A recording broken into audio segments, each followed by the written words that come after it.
बच्चों welcome to विप्रमाइंड channel. आज इस सेशन में हम डिस्कस करने वाले हैं another question from areas related to circles. So let's start with the session. So the given question here is, in the given figure ABCD is a rectangle of dimensions 14 centimeter by 8 centimeter. A semicircle is drawn with center O and radius 7√2 centimeter and it passes through C and D. Then find the area of shaded region and the area of the region A, B, C, G, D. Okay, so this is a given figure.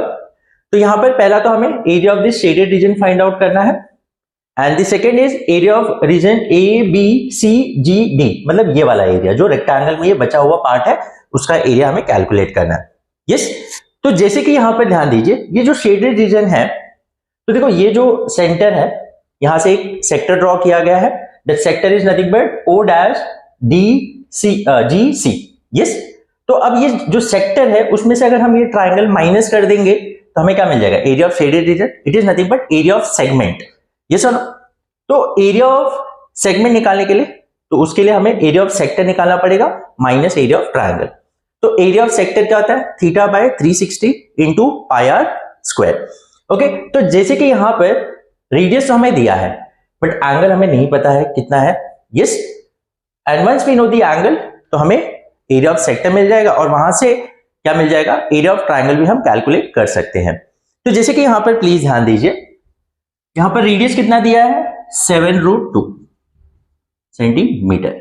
Okay, and जैसे कि यहां पर जो rectangle है उसका dimension दिया 14/8, तो इसका मतलब ये जो DC है और AB ये 14 सेंटीमीटर है। यस, ये कितना है? 14 सेंटीमीटर। अब यहां पर प्लीज ध्यान दीजिए, DOC जो है वो एक आइसोसेलेस ट्राइंगल है। यस और no? It is nothing but a isosceles triangle because OD और OC जो है वो इक्वल है, रेडिया ऑफ सेम सर्कल और the sector. Is it clear? तो ये अगर दोनों साइड इक्वल तो ऑब्वियस है ये क्या है? एक आइसोसेलेस ट्राइंगल है। अब अगर ये आइसोसेलेस ट्राइंगल है तो ये जो वर्टेक्स है यहां से हम क्या ड्रॉ करेंगे?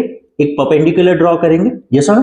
अब हमें ये पता है आइसोसेलेस ट्राइंगल का प्रॉपर्टी कि ये जो वर्टेक्स है जहां पर दोनों इक्वल साइड्स आके मीट होते हैं तो वो पॉइंट से perpendicular bisector, altitude, angle bisector, median all will remain the same.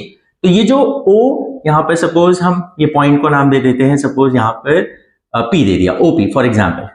तो OP जो है इट इज परपेंडिकुलर, ये तो हमने ड्रॉ किया, बट अगर ये परपेंडिकुलर आप ड्रॉ करते हो तो ना OP will also act as a median, it will also act as a angle bisector of angle DOC. Yes, it will act as an angle bisector of angle DOC. Is it clear? तो ये property आपको पता होना चाहिए। Is it clear? तो सबसे पहले यहां पर प्लीज ध्यान दीजिए, तो सॉल्यूशन में सबसे पहले यहां पर हम बोलेंगे in triangle DOC we know that OD is equals to OC. Why? Radii of same circle or the sector. यस, अब ये अगर इक्वल है so therefore triangle DOC is an isosceles triangle. Is it clear? अब अगर ये एक isosceles triangle है so now draw OP perpendicular to DC। Is it clear? तो OP and therefore OP will also act as an angle bisector of angle DOC। ये क्यों होगा? Because property of N isosceles triangle, is it clear? ये property आपको पता होना चाहिए कि ये जो दोनों इक्वल साइड जहां के मीट होते हैं वो वर्टेक्स से जब आप परपेंडिकुलर ड्रॉ करोगे तो वो परपेंडिकुलर ड्रॉ कर रहे हो या एल्टीट्यूड या मीडियन जो भी ड्रॉ कर रहे हो कोई भी एक, तो उसके बाद उसको आप सारा जो भी है एंगल बाइसेक्टर, परपेंडिकुलर बाइसेक्टर सब उसको कंसीडर कर सकते हो।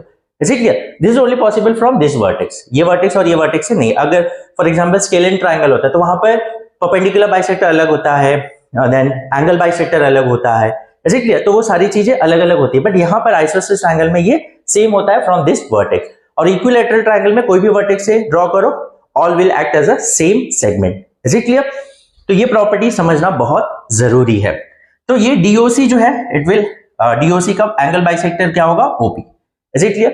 अब यहां पर ध्यान दीजिए नाउ, तो जैसे कि ये एक अब ये ट्राइंगल पे अगर हम फोकस करें, ये ट्राइंगल में फर्स्ट ऑफ ऑल डीपी जो होगा, डीपी, तो एक काम करते हैं, हम ये भी लिख देते हैं यहाँ पर. Now OP is also a perpendicular bisector of side CD. ये साइड CD जो है उसका परपेंडिकुलर बाइसेक्टर भी होगा. तो उस हिसाब से क्या होगा, therefore DP will be equals to CP will be half of DC. yes or no? half of DC. अब DC कितना है? DC is nothing but 14. Is it clear? तो देयरफॉर DP और CP जो है वो दोनों ही कितना हो जाएगा, 7 हो जाएगा. कितना हो जाएगा, 7 सेंटीमीटर. समझ में आ रहा है ये? यस. तो डीपी और सीपी जो है दोनों ही इक्वल होगा and it will be half of DC because वो परपेंडिकुलर बाइसेक्टर भी एक्ट करेगा. Is it clear? तो ये तो हो गया property of N isosceles triangle से, ये सारी चीजें हमें मिल गई. अब यहां पर ये ट्रायंगल पे फोकस करिए. ये triangle that is in triangle DPO जो है. अब देखो डीपीओ जो है, मुझे देखो ये एंगल से लेना देना है. अभी मुझे एक्चुअली ये पूरा एंगल फाइंड आउट करना है. तो मुझे ये एंगल मिल गया तो ऑब्वियसली ये एंगल भी मिल जाएगा बिकॉज दोनों, ये क्या है, ये ओपी बाइसेक्टर है. तो जितना ये होगा उतना ये भी होगा. Is it clear? तो अगर मुझे ये मिल जाएगा तो उसका डबल ले लूंगा तो मुझे डीओ से मिल जाएगा जो सेंट्रल एंगल है, जो एंगल ऑफ अ सेक्टर है. Is it clear?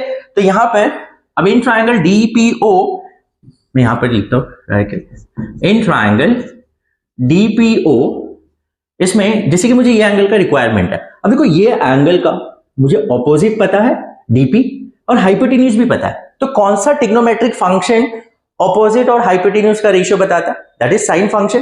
तो यहां पर अगर हम साइन फंक्शन लेते तो sine of angle DOP is nothing but what, opposite क्या है, DP upon hypotenuse that is OD. तो डीपी कितना है, DP is 7 divide by OD कितना है, 7√2. Is it clear? ये कैंसिल होके 1/√2. तो साइन ऑफ दिस, तो साइन एंगल डीओपी कितना आ रहा है, 1/√2. तो साइन एंगल डीओपी, तो साइन फंक्शन जो है वो 1/√2 कब होता है, साइन 45 पे. तो in the place of this we can write sine 45. तो देखो दोनों तरफ साइन फंक्शन ही है तो ऑब्वियस है ये दोनों एंगल्स भी इक्वल होंगे. So therefore angle DOP is nothing but equals to 45 degree. Is it clear? तो डीओपी क्या होगा, 45 डिग्री. तो now since we know that OP is an angle bisector of angle DOC, so therefore angle DOP will be half of angle DOC. DOP जो होगा वो DOC का half होगा. तो DOP तो हमें मिला 45 is half of DOC. तो DOC कितना आ जाएगा, क्रॉस मल्टीप्लाई करेंगे तो 90 आ जाएगा. Is it clear? So therefore angle DOC is nothing but 90 degree. Is it clear? समझ में आइए. तो this is the general method जो हम अप्लाई करते हैं. देखो यहां पर कुछ बच्चे ये भी यूज कर सकते हैं, आप यूज कर सकते हो कि जैसे कि ये पूरे ट्रायंगल पे फोकस करो, डीओसी. ये डीओसी जो है उसमें आपको ये साइड पता है, ये साइड पता है और ये साइड भी पता है. तो अगर आप यहां पर ये दोनों साइड का स्क्वायर निकालो और ऐड करो तो देखो 7√2 का स्क्वायर क्या होगा, 7 स्क्वायर इज 49, √2 का स्क्वायर 2, 49 into 2 that is 98. ये भी क्या होगा, 98 होगा. तो 98 plus 98 is 196. और ये कितना है, डीसी कितना है, 14. तो 14 स्क्वायर इज 196. तो ये दोनों साइड का सम का स्क्वायर कितना आ रहा है, 196 और इसका स्क्वायर 196 है. तो ये एक राइट एंगल ट्रायंगल बना. ये सुनो, तो by converse of Pythagoras theorem we know that ये एंगल कितना होना चाहिए, 90 डिग्री. ऐसे क्लियर? तो आपको उस वैसे भी 90 डिग्री आ जाएगा. बट जैसे मैंने आपको बताया 90 होगा तो ही आपको आएगा, 60 होगा तो आपको रिलेशन नहीं मिलेगा. तो this is the general method जहां पर आप ये परपेंडिकुलर ड्रॉ करके उसके बाद आइसोसेलेस ट्रायंगल वाला प्रॉपर्टी यूज करके आप एंगल फाइंड आउट कर सकते हैं. अब अगर वो 60 होगा तो ये 30 मिल जाएगा तो उसका डबल 60 हो जाएगा total. Is it clear? But जैसे यहाँ राइट एंगल ट्रायंगल फॉर्म हो रहा है तो वो रिलेशन भी यूज करके आप जस्टिफाई कर सकते हो कि यस वो एंगल जो होगा वो 90 डिग्री होगा. Is it clear? तो जैसे कि हमें ये एंगल मिल गया तो अब हमारा काम तो हो ही गया. तो यहां पर क्या होगा, area of shaded reason is nothing but area of sector which sector O dash DGC minus area of triangle area of triangle ODC, ODC, ये सुनो।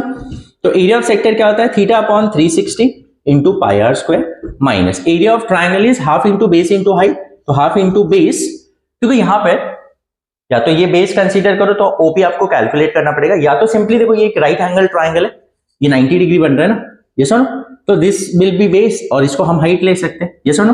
तो बेस क्या है 7√2 और हाइट क्या है वो भी 7√2 है, इज इट क्लियर। तो यहां पर अब जैसे थीटा कितना है 90 degree upon 360 pi 22/7 into r 7√2 का स्क्वायर माइनस, अब देखो √2 इंटू √2 इज 2, ये हो जाएगा, तो हाफ इंटू 7 इंटू 2, तो सॉरी 7 इंटू 7 ये 49 हो जाएगा, और √2 इंटू √2 इज 2, तो ये हो जाएगा 49, तो 2 विल गेट कैंसिल एंड यहाँ पर 0 0 गेट कैंसिल, 9 इंटू 1 9 इंटू 4, तो 1/4 इंटू 22/7 इंटू यहाँ पर 7 into 7 into √2 square is 2, yes, तो यहाँ पर 7 7 will get cancel out, 2 into 1 2 into 2 2 into 1 2 into 11, तो ये क्या हो जाए 11 इंटू 7 दैट इज 77, इधर 49 था, तो 77 minus 49 and that is nothing but 28 centimetre square, कितना आ जाएगा 28 centimetre square. So area of shaded region will be nothing but 28 centimetre square, hope it is clear. तो area of sector minus area of this triangle, is it clear. अब दूसरा क्या करना है, find the area of this region, तो इसका answer आप मुझे कमेंट सेक्शन में कैलकुलेट करके बताइए। देखो ये रीजन कैसे मिलेगा आपको, एरिया ऑफ रेक्टेंगल, पूरा रेक्टेंगल का एरिया निकालो माइनस ये शेडेड रीजन कर दो, तो आपको ये वाला रीजन मिल जाएगा, ये सुनो। तो ये कैलकुलेट करके इसका आंसर आप सभी मुझे कमेंट सेक्शन में बताएंगे।